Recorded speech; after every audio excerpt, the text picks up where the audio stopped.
para la producción de los envases plásticos en donde van. Y esa misma cantidad de petróleo podría mover 100.000 carros por año. Y eso solamente de la producción de un sector de la economía, el que tiene relación con la producción de agua embotellada. Imagínense el resto que se utiliza normalmente para la producción, para la circulación, para la movilidad, para los transportes, aviones, barcos, automóviles en las ciudades, las industrias que consumen grandes cantidades de combustibles. Toda la producción está asociado al consumo de combustibles. No sé cómo será en sus países, pero por ejemplo en el caso de la región andina y del Ecuador sobre todo, mucha de la generación de energía eléctrica está asociado a combustibles fósiles. Plantas térmicas, por ejemplo, que utilizan combustible derivado del petróleo, o por ejemplo, o de gas. Otro porcentaje será hidroelectricidad, pero todavía prima en la mayor parte de países un consumo de combustibles fósiles, de petróleo para generación eléctrica, o carbón también en los países que tienen minas.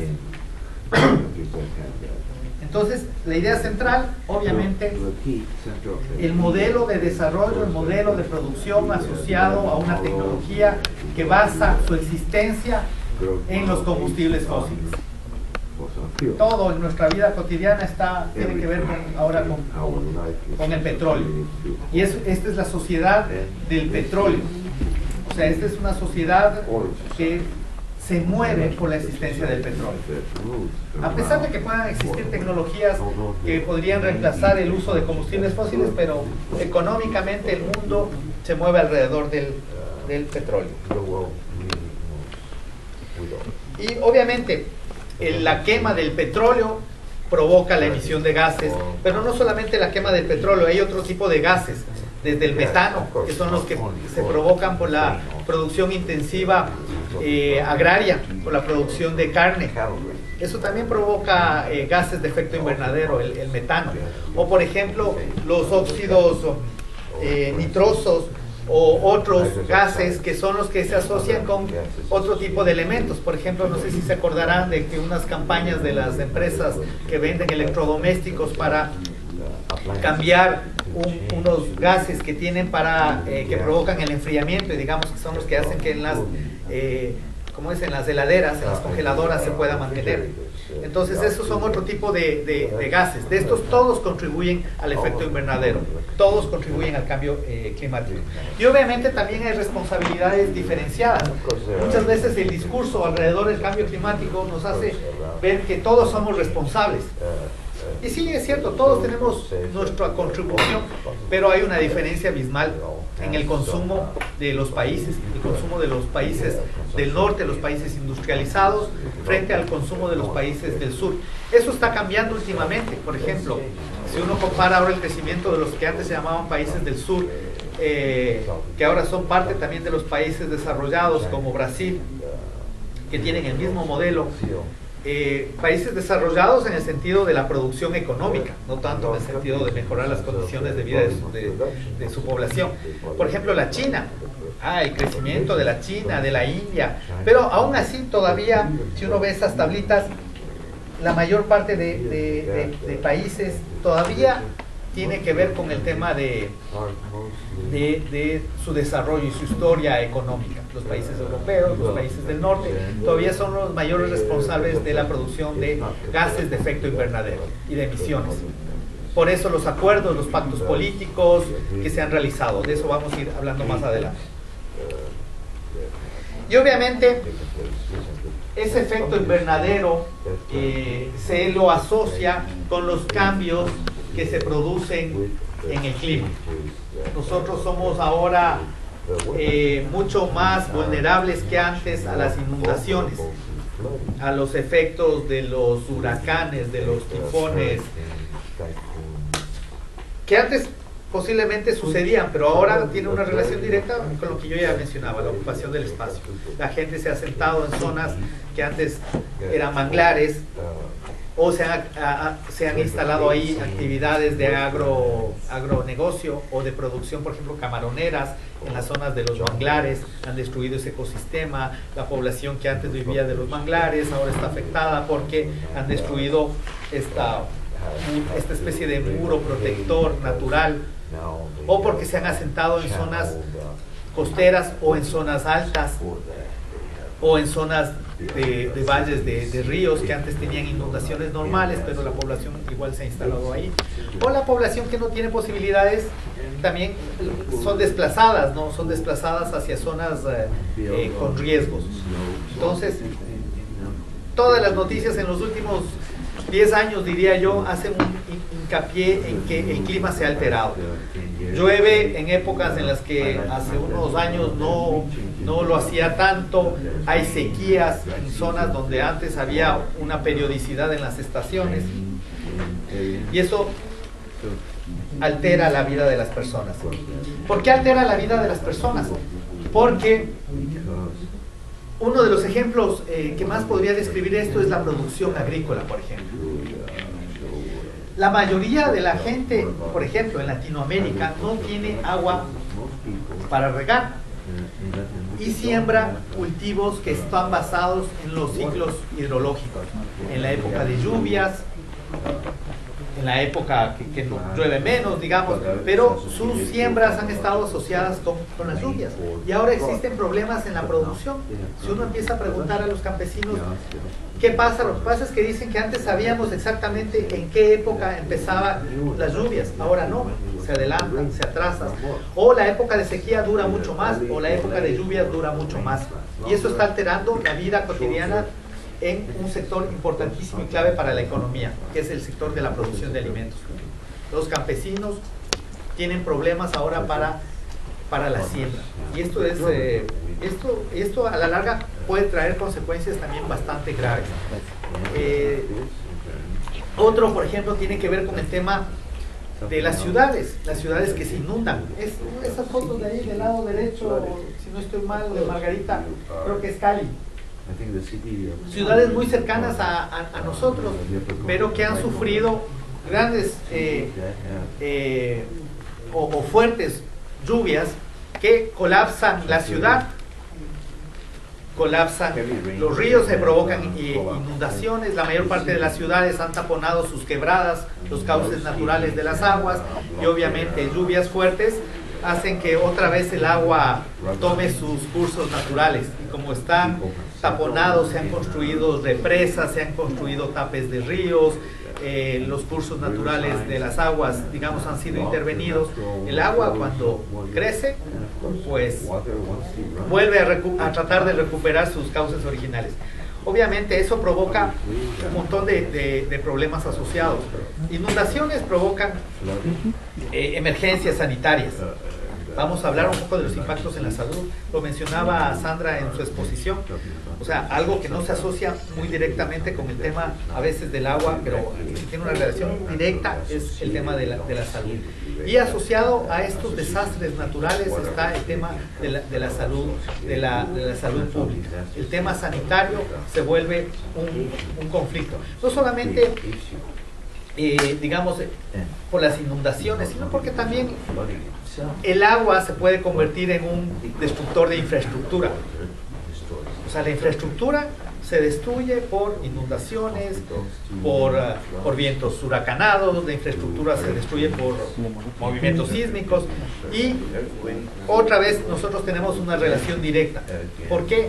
Porque ¿quiénes son los que tienen que reconstruir? Pues los servicios públicos y la infraestructura de las ciudades.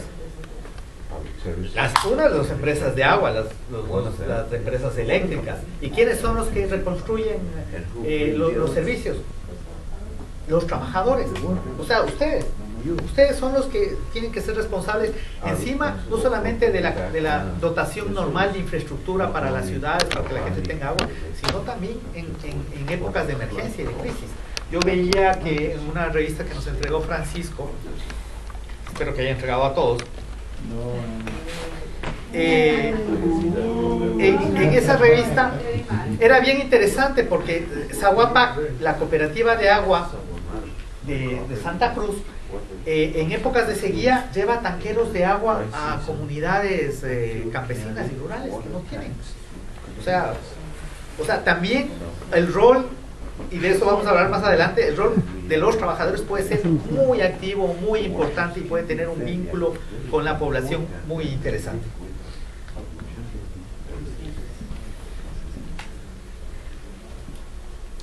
También relacionado obviamente al tema del cambio climático, hay algo de lo que ya se empieza a hablar ahora.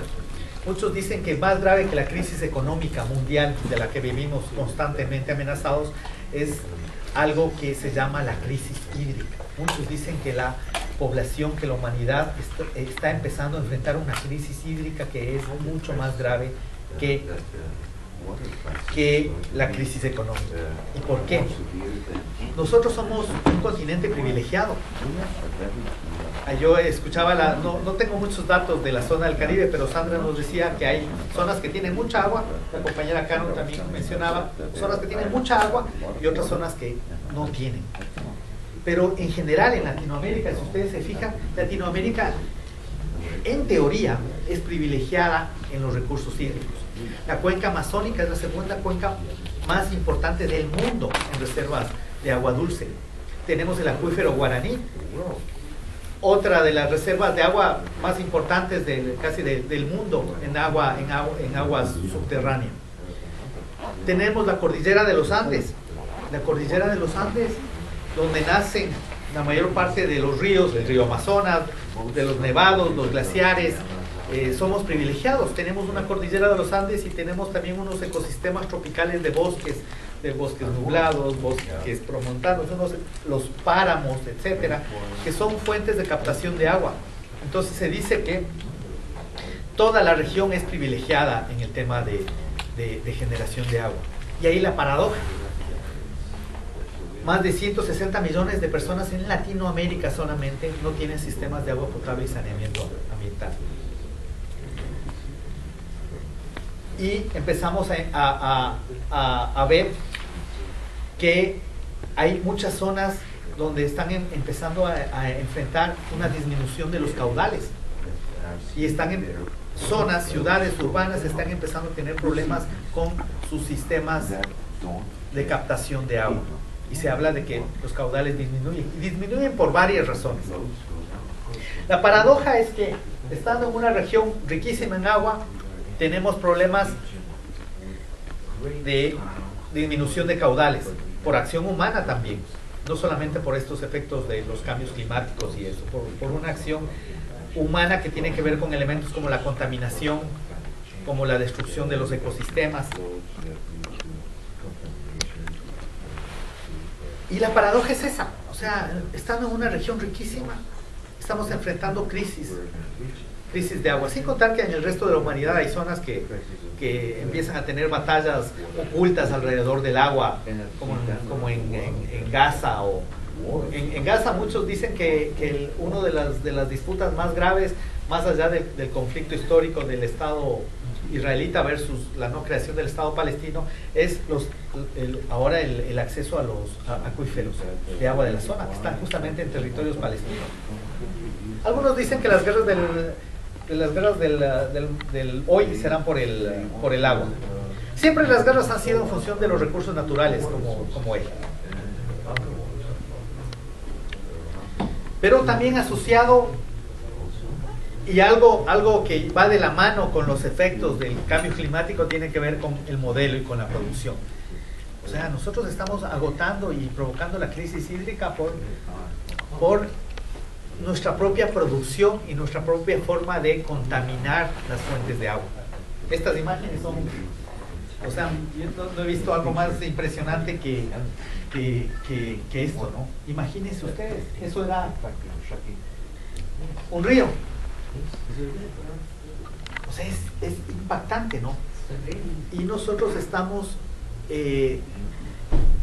provocando aceleradamente la pérdida de fuentes de agua. Yo leía que aquí en Lima, toda la cuenca del Rímac tiene problemas en sus cabeceras por actividades mineras, por la contaminación, por las propias ciudades. Y así es la mayoría de nuestros países. O sea, las actividades industriales, las actividades extractivas, la minería, el petróleo, las actividades agroindustriales, el uso intensivo de agrotóxicos, de agroquímicos, están contaminando los ríos. Las ciudades son el principal foco de contaminación. Yo creo que en eso casi muy pocos países, no sé cómo será en el sur, pero en la región andina, sobre el 95% de las ciudades no tienen procesos de tratamiento de aguas servidas. Entonces todas las descargas de las ciudades van a todas las fuentes de agua. Y no solamente no tienen sistemas de tratamiento de aguas servidas, no tienen sistemas de tratamiento adecuado de basura, de desechos sólidos. Y la mayor parte de los desechos sólidos en los Andes van a parar a las quebradas, a las fuentes de agua, a los ríos. En las ciudades amazónicas es impresionante, pero las municipalidades optan por, en esos ríos gigantescos, por descargar casi directamente la basura en los ríos, como pasa el río y se lleva todo. Entonces, hay una responsabilidad en el tema de la lógica con la que se han manejado los servicios públicos, que tienen una relación directa con el problema ambiental. Nuestras ciudades son contaminadoras, son destructoras de ecosistemas, y hay una responsabilidad directa de las empresas, de los prestadores de servicio, del Estado, que no controla, que no canaliza recursos. No sé cómo se ve en Uruguay el tema de las plantas de tratamiento de las aguas servidas, la basura. No sé cómo será. En Chile veo que por el dato que mencionaba Hugo, ha habido un incremento en el tratamiento de aguas residuales, pero esos son todavía déficits que tenemos, y aún así nuestras empresas se siguen promocionando. La empresa de agua potable de Quito tiene todas las ISO posibles del mundo, pero no tiene sistemas de tratamiento de aguas servidas. Entonces yo digo, ahora nos meten el cuento de los estándares ISO, y son un cuento, pues, porque esos son estándares de procedimientos internos, de componentes. O sea, yo digo, ¿cómo es posible que lo otorgan a una empresa que no trata agua servida una norma de certificación de calidad ambiental? Pero esa es la lógica, y la empresa está contenta y se promociona, y tenemos la norma ISO, pero botamos todas las aguas residuales a los ríos.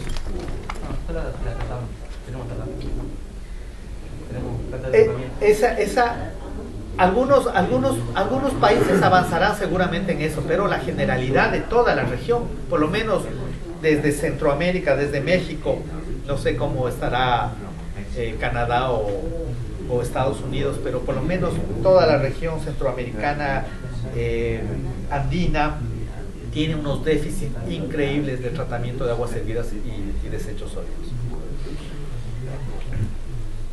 ¿Qué es lo que nos dicen que va a pasar con el tema del cambio climático y específicamente el agua? El tema de la disminución de los glaciares, lo mencionó ayer Hugo. Hay una reducción acelerada del volumen de los glaciares.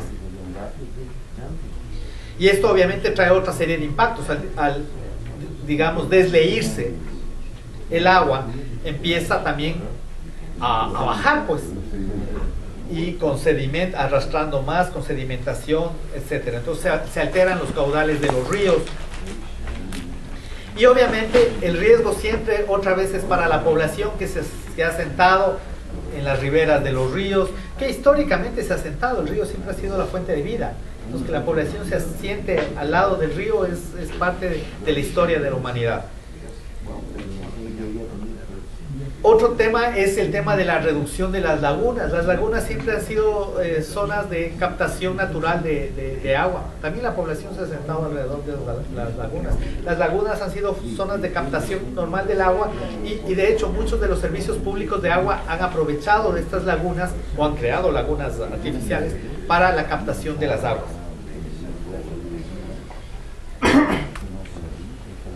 Los acuíferos, también problemas por el tema de la elevación del nivel freático, degradación de la calidad de la tierra, aguas desalinizadas, y algo que todos mencionan que tiene que ver con al disminuirse en los polos, sobre todo, al aumentar, la temperatura, empiezan ha de irse. Y eso significa aumento del nivel del mar. Y eso muchos calculan que poblaciones como Bangladesh, muchos de los países de las islas, el Caribe debe tener una zona de riesgo muy alta, están amenazados porque las poblaciones costeras cada vez tienen mayores problemas. Por lo menos en el Ecuador cada vez son más fuertes los oleajes y las olas cada vez se llevan más una franquita, le van ganando como un espacio al mar. Algunos dicen que eso ha pasado toda la vida, pero digamos, cada vez la población es más vulnerable. Y una cosa clave, el tema de los impactos en la salud. O sea, el tema de las inundaciones está asociado, el tema de la contaminación del agua, el tema de los emposamientos, está asociado con un montón de enfermedades vinculadas con esto. Enfermedades asociadas al paludismo, leptospirosis, enfermedades que son y causan graves problemas de salud, el cólera, el dengue, enfermedades transmitidas por el agua sobre todo. Vean ustedes nomás la lista de enfermedades: diarrea, intoxicaciones alimentarias, salmonelosis, tifoidea, enfermedades respiratorias, bronquitis, alergias, desnutrición, como resultados o de las enfermedades que van por el agua o del tema de la producción de alimentos.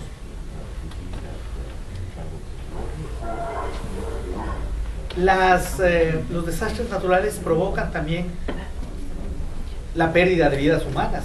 En esos momentos, los accidentes, los muertos por inundaciones. Nosotros ahora en los últimos años hemos visto cosas impactantes, capaz que sucedían antes. Si uno ve la historia de estos que se llaman tsunamis, los maremotos han existido en la historia de la humanidad, pero claro, ahora lo vemos por la cosa mediática de una manera brutal, lo que pasó en Japón, lo que pasó en Chile. Entonces, vean eso. Los deslaves por la destrucción de los bosques y en ciudades latinoamericanas son graves. O sea, se baja la montaña y va sepultando casas. Y vamos ahí al tema un poco central que tiene que ver con nosotros. Normalmente estos desastres naturales, estos cambios, esta destrucción, tiene una relación directa, ya lo mencionábamos, somos nosotros los que tenemos que reparar los sistemas, que tenemos que construirlos y que incluso ahora tenemos que salir como parte de los equipos de emergencia a atender a la población. Inundaciones, una lluvia dura colapsa ahora las ciudades. ¿Y quiénes tienen que salir a destapar las cañerías? Somos nosotros. Somos afectados también porque también somos usuarios de los servicios y posiblemente en nuestras casas, en nuestras regiones esté colapsado todo, pero igual, o sea, la empresa y nosotros como trabajadores tenemos una función de servicio público y tenemos que salir a prestar atención. Eso es una relación directamente proporcional al tema de los daños ambientales y de los daños en la infraestructura. Y por eso la importancia que nosotros pongamos a esto. Lo decía Raúl Teco ayer, nosotros tenemos que ponerle una atención especial a lo que tiene que ver con los impactos del cambio climático, con la destrucción de nuestras fuentes de agua. Tenemos nosotros que tomar una vida activa, propositiva, de enfrentar los problemas y de proponer y de dar respuestas y soluciones a los temas relacionados con la destrucción ambiental, con el cambio climático. Ahora, ¿qué ha pasado en relación a las políticas con el cambio climático? Porque, digamos, venimos en una serie de discusiones sobre el tema de esto, cumbres. La cumbre de Kioto estableció en los países industrializados, se pusieron alarmados por los informes, por la destrucción ambiental, le han dado el premio de la paz a, ¿cómo se llamaba? Al Gore, porque ha hecho una presentación fabulosa del cambio climático, en vez de darle el premio Nobel por algo Pero esto se ha vuelto el tema principal de las cumbres, reuniones. Tenemos un montón de eventos sobre cambio climático. Uno puede encontrar literatura un montón sobre los efectos del cambio climático. Las Naciones Unidas, los organismos internacionales, todos están estudiando, viendo qué pasa con el tema de las causas, de las consecuencias. O sea, hay un interés general de esto. De hecho, se han creado marcos nuevos de protección. Ahora hay leyes para enfrentar el cambio climático, igual que hay leyes para las reformas constitucionales para que el agua se convierta en un derecho humano. Hay una preocupación mundial que se refleja en las leyes con relación al tema del agua y del cambio climático. Hemos producido leyes y todo, se ha hecho. Compañero Ricardo, pero muchas de esas leyes están en beneficio del interés propio de cada país. Sí, así es. Se han hecho muchas leyes, pero eso no significa que la situación de fondo haya cambiado. ¿Por qué? Y ahí vamos otra vez al tema de qué está atrás del manejo del agua, de la gestión hídrica. Muchos de esos cambios no se han hecho con la participación de la gente, de los usuarios.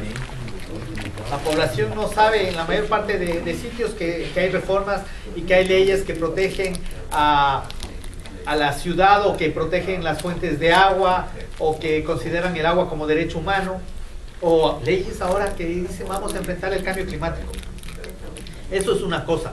Lo otro es el tema de que los estados, y lo mencionaba Juan Diego ayer, a ver, ¿dónde está la asignación de recursos para enfrentar el cambio climático y para proteger las fuentes de agua y para mejorar los servicios públicos?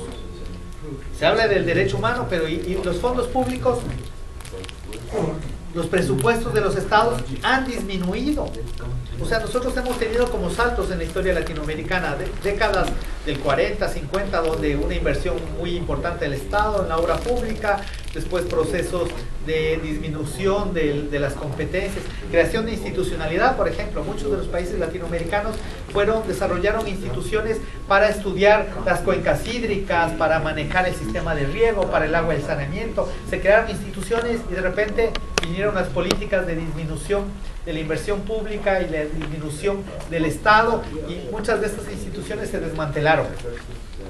Ahora volvemos otra vez a un proceso aparentemente de fortalecimiento, por ejemplo, en Bolivia, en Ecuador, en el Uruguay, de fortalecimiento. Bueno, el Uruguay podría ser la excepción en la lógica del Estado administrador, pero en países como el Ecuador se está otra vez tratando de fortalecer la institucionalidad pública del agua, después de lo que llamaban la larga noche neoliberal, como dice nuestro presidente, de privatización y de disminución de la capacidad del Estado de enfrentar y controlar el tema del agua.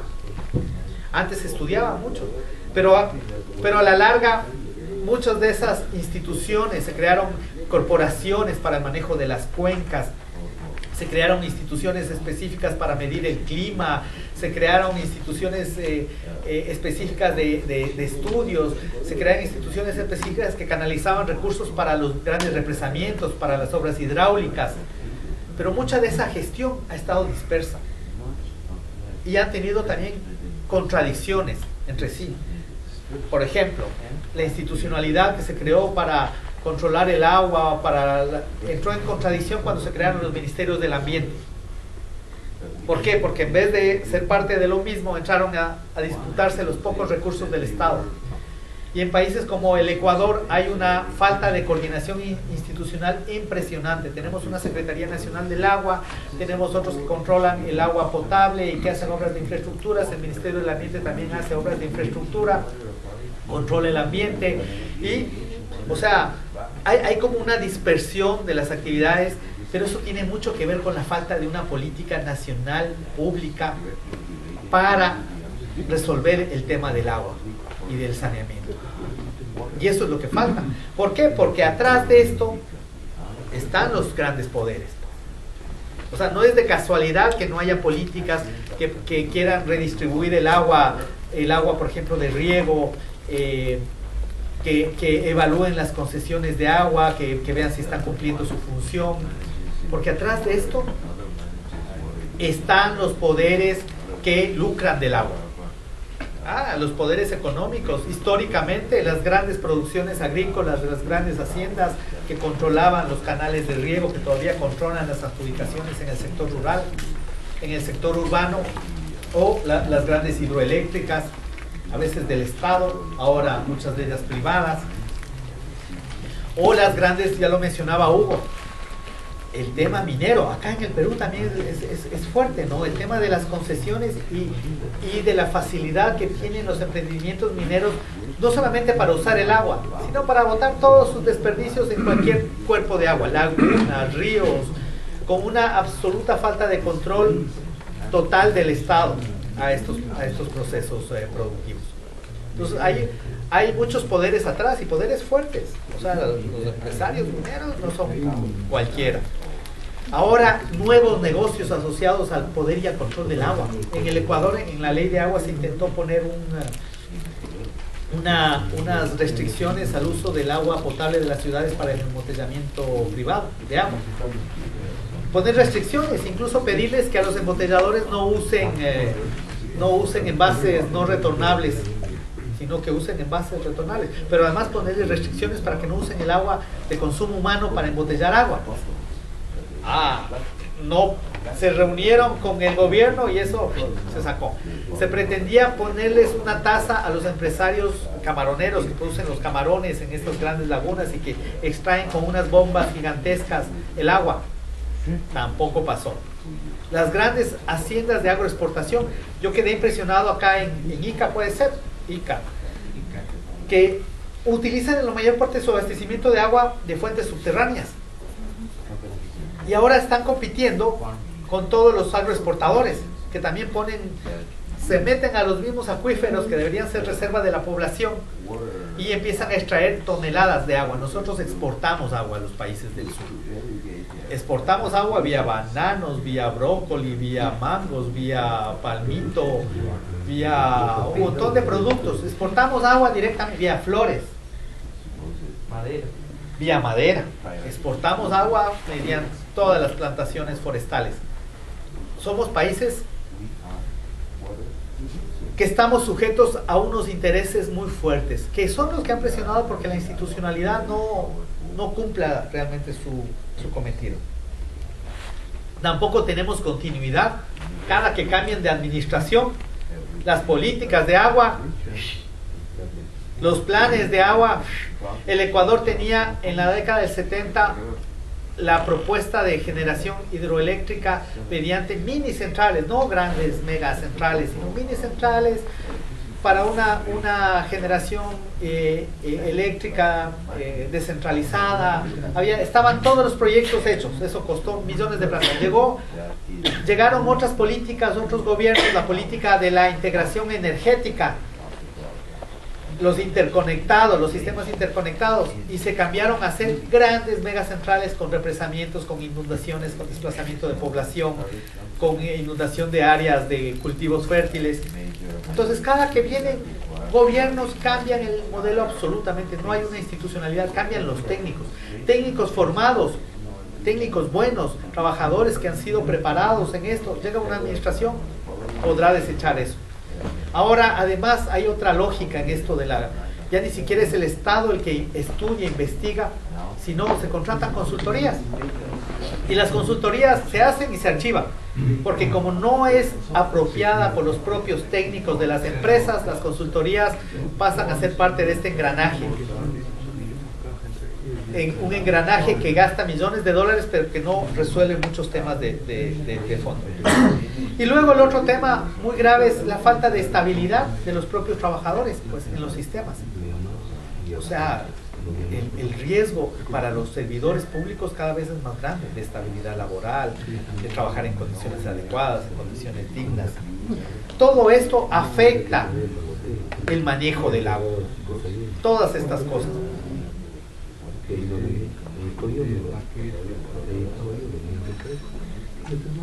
Falta de información. Vean ahora en el Ecuador, en una provincia que se llama Azuay, Las mineras están con la universidad haciendo los mejores estudios de las cuencas hidrográficas. Llevan 4 años, pero solo ellos tienen la información.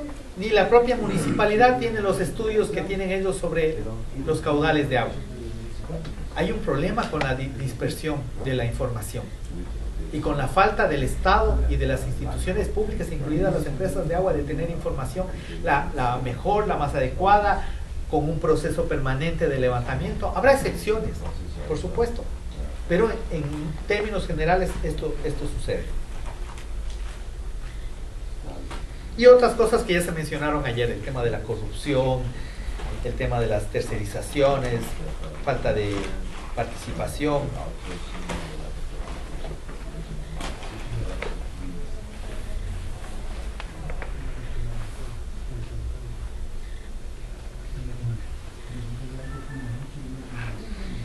Lo otro tiene que ver con el tema de, realmente, no solo falta de políticas nacionales, sino lógicas que entran en los modelos, por ejemplo, de descentralización. Ahora se habla mucho de la descentralización. Los municipios locales tienen que asumir todas las competencias de los servicios públicos, que podría estar muy bien, pero resulta que los municipios locales no tienen los recursos, no tienen el personal adecuado, muchas veces no tienen las herramientas para poder asumir el manejo. Y les lanzan, porque es más fácil después de que llega a la administración a los pequeños municipios locales y tienen que hacerse cargo de todo el sistema. Es mucho más fácil, si no tienen la capacidad, poder entregar al sector privado. Entonces muchas políticas de descentralización están asociadas con eso, la falta de recursos públicos y de asignaciones específicas. Nosotros decimos, ¿de dónde tienen que venir los recursos para el agua potable y el saneamiento? Hablamos de la banca internacional, que por qué el BID no mejor presta para los municipios, el Banco Mundial. No, tiene que salir de los fondos públicos de los estados, del presupuesto general. Juan Diego hacía referencia ayer a eso. ¿De dónde tienen que salir los recursos para los servicios públicos? Y esa debe ser una exigencia de los trabajadores. Luego también muchos municipios entran en otra lógica que tienen que ver con estas falsas soluciones a nivel mundial para enfrentar el cambio climático, que tiene que ver con la captura de carbono, las bolsas de valores, que donde el carbono ahora es todo para el sistema económico se vuelve posibilidades de lucro. Ahora nos dicen que el que construye una represa puede recibir fondos de la cooperación internacional porque como está pudiendo intervenir sobre grandes áreas y evita la emisión de CO2 o almacena en plantaciones forestales carbono, son sujetos de crédito. Por ejemplo, en el Ecuador invierten empresas eléctricas holandesas en plantaciones de eucalipto y de pino en páramo, en zonas de páramo, con el cuento de que ellos están reduciendo sus emisiones de CO2 allá. ¿No sería mejor que cambien sus procesos tecnológicos en vez de comprar cuota en nuestros países? O sea, son unas falsas soluciones que no resuelven. Por eso es que el protocolo de Kioto, que fue un mecanismo de los países del norte para establecerse límites en las emisiones de gases de efecto invernadero, en la práctica no ha tenido respuestas efectivas para estos problemas del cambio climático.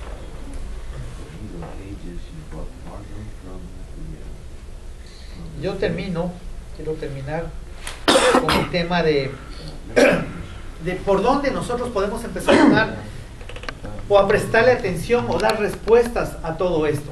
¿Qué hacemos con el tema del cambio climático y del tema del agua? Nosotros tenemos que empezar a discutir cosas que en algunos países van mucho más adelantados, por ejemplo.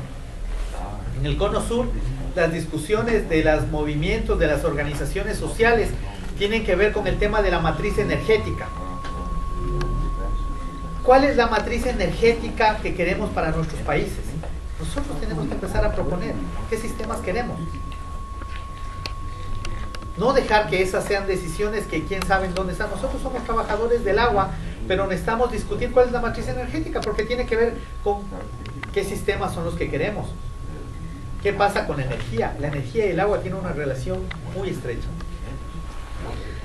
Tenemos que exigir y ser parte de las respuestas para que haya una continuidad en las políticas de planificación. No puede ser que cada vez que cambien de administración de las empresas de agua, muchos planes, proyectos se echan al tacho de la basura. Tiene que haber continuidad en los planes, en los procesos. Nosotros somos los que tenemos que empezar a proponer las soluciones y los conceptos, porque los tenemos que tener claros. ¿Qué exigimos? Bien me decía un compañero de Chile. Sí, nosotros deberíamos ser parte de con la exigencia de la universalización del acceso al agua. Esa debe ser de nuestras banderas de lucha. ¿Por qué? Porque eso nos acerca también al interés público, nos acerca a la comunidad, nos acerca a los usuarios. Nosotros somos los que tenemos que empezar a enfrentar el tema de los límites de ese modelo. De hecho, los compañeros del Uruguay se están pronunciando muy firme con relación a ciertas actividades de uso intensivo de agua, las papeleras, la industria minera. Nosotros tenemos que ser parte proactiva en esto de decir, bueno, ¿cuáles son los límites? Nosotros tenemos que empezar a proponer cuáles son los límites, pensando en nuestra propia gestión, en nuestros propios recursos en el tema del agua. Nosotros tenemos que empezar a exigir rendición de cuentas y que se termine la impunidad en la contaminación. ¿Cómo es posible que nosotros no digamos nada si nuestros propios sistemas botan todas las aguas servidas a los ríos? Nosotros tenemos que exigir a la empresa y en nuestras plataformas de lucha decir, exigimos que se hagan tratamientos de aguas servidas. Exigimos que se pare la contaminación en las fuentes. A ver, ¿qué opinamos nosotros si están contaminando las fuentes de donde captamos agua en las alturas por actividades agroindustriales, por minería, por esto? ¿Y nosotros qué decimos? O sea, es nuestra responsabilidad también actuar para enfrentar esto. Es nuestra responsabilidad exigir los recursos necesarios para que esta universalización en el acceso sea una realidad. Nosotros tenemos que exigir al Estado los recursos públicos necesarios. Esas tienen que ser demandas nuestras. Nosotros tenemos que ser parte activa de la protección de las fuentes de agua. ¿Qué hacemos nosotros como organizaciones para exigir protecciones de las cuencas, de las fuentes, reforestaciones? ¿Qué hacemos nosotros para trabajar con la población en que asuman conciencia, tengan conciencia sobre la importancia de la protección ambiental? ¿Qué hacemos nosotros para que empatarnos con las demandas de la población? No solamente como lo están haciendo los compañeros de Zaguapac. Hay crisis de sequías y nosotros les llevamos el agua. ¿Quién mencionaba el tema de que ahora resuelven, por ejemplo, también creo que el compañero mencionaba el tema de que los compañeros de las empresas van a los colegios para resolverles el tema de tratar de que mejoren sus condiciones de vida? Sabemos la deficiencia que hay en las escuelas de las instalaciones más elementales de agua. La mayoría de nuestros colegios no tienen ni siquiera cosas básicas de saneamiento ambiental. Nuestra responsabilidad social, nuestra responsabilidad con los acueductos comunitarios. Margarita comentaba que están trabajando ahora para apoyar a los sistemas comunitarios en que mejoren sus procedimientos, sus tecnologías, su gestión del agua.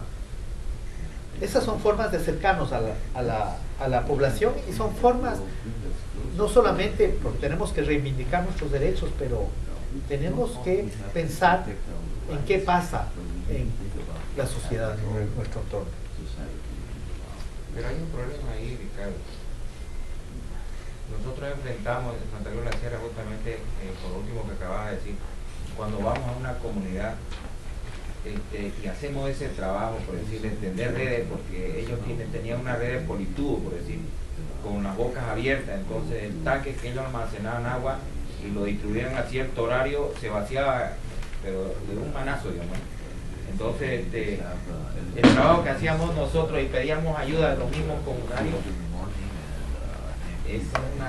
ahí las personas, ¿no? Pero no se ayudan. Tienes que hacerlo a pulso y solo... Bueno, pero eso es un proceso, digamos. Eso no es sencillo. La gente debe desconfiar de cualquier institución pública que en toda la vida le atendieron en agua. cada caso será distinto, yo no opino de ese caso, pero estamos hablando de que hace cuánto debieron tener agua potable.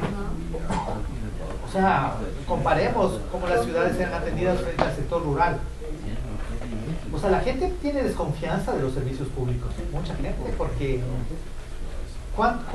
¿qué facilidad han tenido para acceder al agua? Pero en el sector rural. En el sector rural las cifras son graves de acceso a agua potable y saneamiento.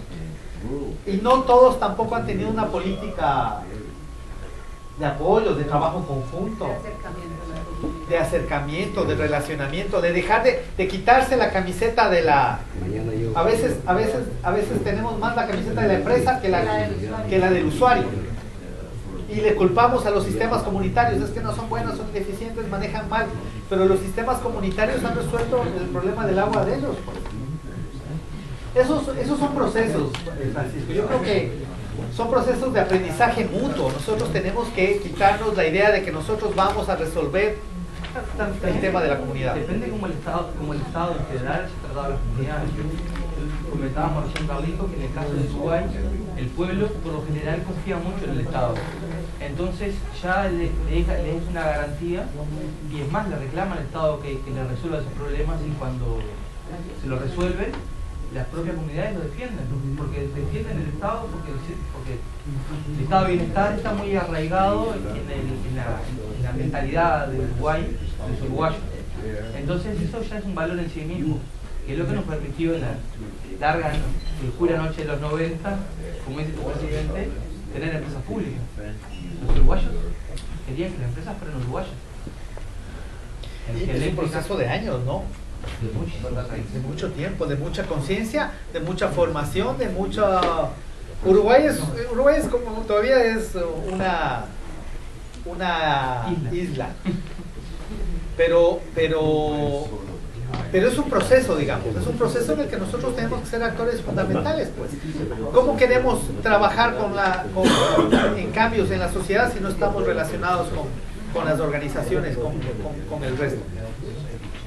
¿Y cómo queremos tener el apoyo de la sociedad? Margarita cuenta muy bien cómo ellos, después de todo, empezar su trabajo con la comunidad, han logrado el apoyo para defender a la empresa de que no sea privatizada, digamos. O sea, pero eso es un proceso difícil, complejo, largo, y más todavía cuando ha habido un proceso de divorcio entre el movimiento, no en todo lado.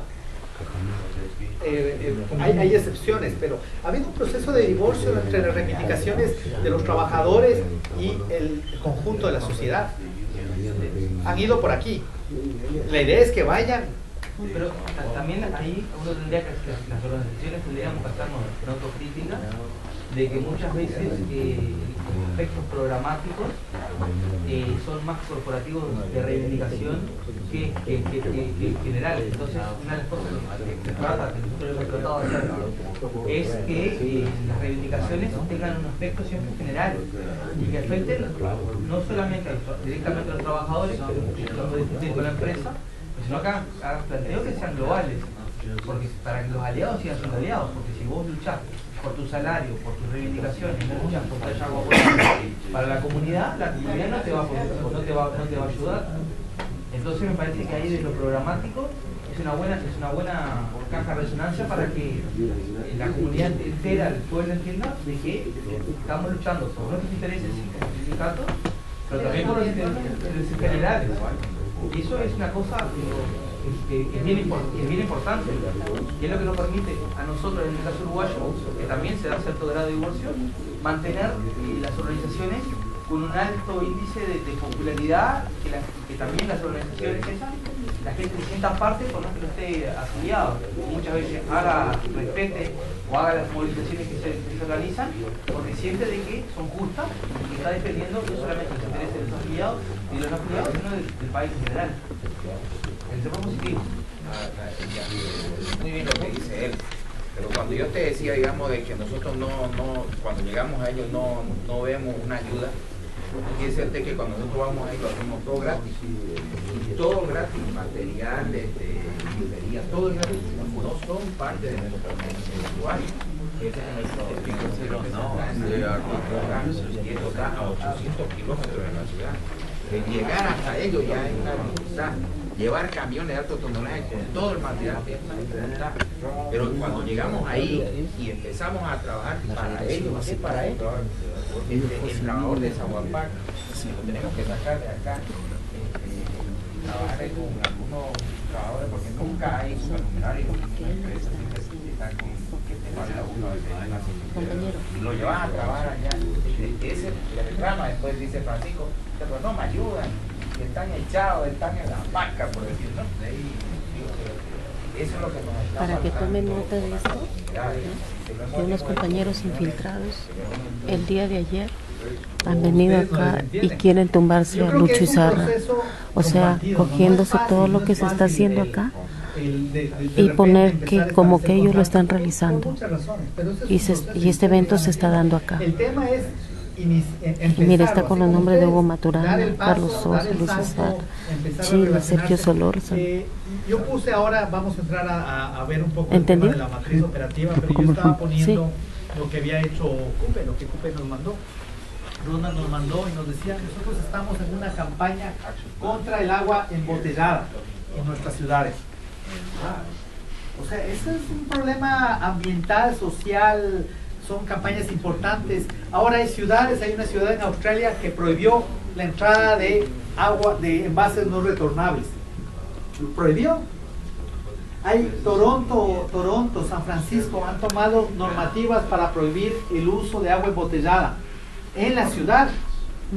Empiezan a restringir el consumo, el uso de agua embotellada. Hay municipios en Canadá y en Estados Unidos que han dicho el municipio no consume agua embotellada. Por principio. ¿Por qué? ¿Por qué? Porque hay buena ¿Por calidad qué? también. Porque el agua es de calidad. Porque el agua, de porque buena calidad. el agua, la empresa de agua potable produce agua de calidad. Claro. Entonces, ¿cómo es posible que si el municipio produzca agua de la mejor calidad, el municipio compre agua embotellada? No tiene sentido. Pero mira, Ricardo, recordaba una anécdota ahora de lo que nos ocurrió a nosotros cuando estuvimos en Cochabamba, ¿sí? Cuando estuvimos en la Conferencia Mundial de los Pueblos en Cochabamba, mandamos a hacer unos boletines para distribuirle a toda la gente que iba a la conferencia. Fue muchísima gente. Y a distribuirlos y todo eso, y además porque teníamos una participación también de los trabajadores y los cambios climáticos.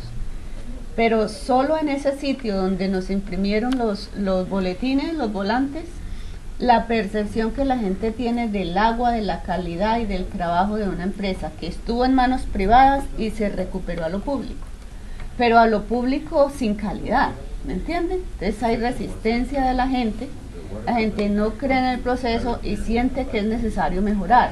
Y ahí se llega muchas veces a pensar por parte del usuario que cuando estaba en lo privado podía ser mejor que cuando está en lo público por la corrupción. Recordate todo lo que nos comentaban. Entonces, hombre, se tiene que usar el agua embotellada, porque ¿qué más se va a hacer? Consumir el agua de manera directa es un problema, porque no es agua en condiciones confiables ni de la calidad que se requiere. Entonces hay que trabajar por lo público, pero con calidad. Eso es fundamental. Buenos días. Yo soy de la empresa del agua potable de Trujillo. Tenemos un gran laboratorio. Hemos querido producir agua, le hemos hecho propuestas como sindicato, pero la legislación peruana le prohíbe a la CPS embotellar el agua. Es un problema. ¿Cómo se llama? ¿Cómo le puede decir? ¿Cómo es la palabra? Incongruente, ¿no? Incongruente. ¿Por qué? Porque hay intereses después de las embotelladoras, ¿no? Muchas gracias. Diego. Yo creo que la exposición que Ricardo nos ha hecho nos muestra un panorama muy global, muy general de todo el tema del cambio climático y calentamiento global. Y son muchas las aristas, uno diría que son muchos los asuntos que podría abordar como Federación Sindical Internacional frente a estos temas. Sin embargo, venimos, y estaba ahorita conversando con David Boyce, que es el responsable global de ISP sobre el tema de agua y energía, y David insiste en un asunto. Estos temas de calentamiento global, de cambio climático, viene siendo abordado incluso por ONGs internacionales con todas sus aristas. Nosotros no podemos concentrarnos, no podemos dispensarnos en todo lo que concierne a cambio climático y calentamiento global. Debemos ir buscando concentrar la atención en algunos asuntos. Particularmente él señala que ahorita debiéramos un poco preocuparnos por el tema de las políticas de protección de los desastres naturales y de las políticas públicas para resolver ese tema de los desastres. Y eso tiene una estrecha relación con un asunto. ¿Quién se aprovecha después de los desastres naturales de sacar dividendos en temas de la reconstrucción de los servicios públicos? Las empresas transnacionales. Detrás de todo desastre están las empresas transnacionales viendo cómo se apoderan de la prestación de los servicios. Hola, esto es para la grabación. No lo necesitaba, pero Lucho insiste que es para la grabación. Entonces, después de los desastres, quienes aprovechan en términos de reconstrucción son las transnacionales quienes llegan a propiciar la reconstrucción, pero bajo los supuestos con que trabajan las transnacionales, y es que les ofrezcan dividendos, ganancias. Entonces lo que necesitamos es presionar a nivel de los estados políticas públicas de prevención y de reconstrucción en caso de desastre desde lo público. Desde lo público. Porque finalmente, si no lo hacemos así, seguimos dejando que estos efectos que tiene el calentamiento global, estos efectos, el efecto invernadero y todo lo que genera, después se ponga a expensas y a beneficio del sector privado y de quienes se han aprovechado de ello, ¿sí? Entonces, hay que ir focalizando a nivel global. Yo creo que ustedes tienen todo el derecho de mirar como organizaciones en este asunto en donde concentran la atención, ¿sí? En donde la concentran.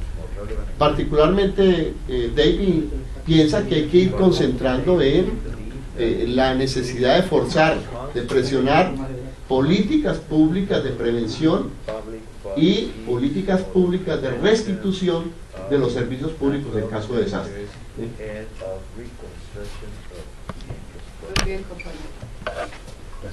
Bueno, buenos días, compañero. Yo quería hacer un poco de reflexión con este tema y me parece que es importante los procesos de vida que uno tiene. Nosotros cuando pequeños vivíamos